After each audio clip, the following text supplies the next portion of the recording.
À la une également ce soir de l'actualité, l'inquiétante explosion des pénuries de médicaments. Les rayons de pharmacie sont de plus en plus vides, c'est ce que révèlent les chiffres de l'Agence nationale de sécurité du médicament.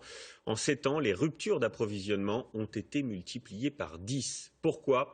C'est ce que nous explique Laetitia Legendre, Daniel Lévy avec nos bureaux à Montpellier et à Bordeaux. C'est un mal qui affecte de plus en plus de pharmacies, la pénurie de médicaments. À partir de mercredi, je pourrai vous dépanner.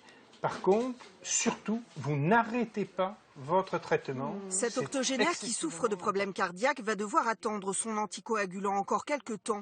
Le médicament est aux ruptures de stock. Je ne me suis pas affolée, je sais qu'il existe d'autres produits de cette nature, mais je regrette ce médicament, effectivement, parce qu'il est très efficace et très pratique. En attendant, son pharmacien va lui fournir le même médicament, mais avec un autre dosage et en adaptant la posologie.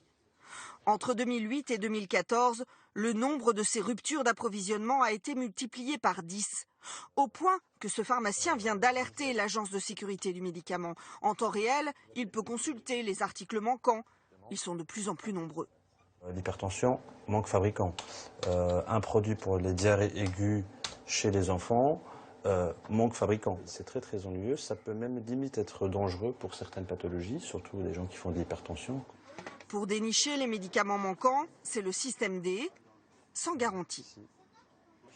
Là, pour tous ces médicaments, j'ai déjà consulté d'autres confrères pour voir si je peux l'acheter chez eux et le donner aux patients, mais ils n'en ont pas non plus. D'où viennent ces pénuries? Mis en cause, les grossistes qui fourniraient les pays étrangers comme l'Allemagne ou l'Italie, où ils peuvent revendre leur stock plus cher que dans l'Hexagone. Les grossistes, eux, assurent qu'ils ont toujours les 15 jours de stock obligatoires pour la France, mais pour 90% des médicaments seulement. Autre explication, les problèmes de fabrication et le manque de matières premières, produites en majeure partie en Asie. Il y a un nombre réduit d'industries qui fabriquent les matières premières. Elles sont souvent en Chine ou en Inde, par exemple. Il y a une concentration et les laboratoires vont se fournir chez ces fabricants-là.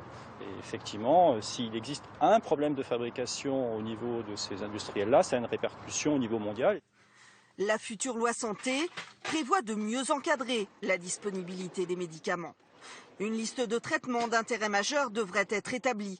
Pour ces produits particulièrement importants, les laboratoires auront l'obligation de faire des stocks.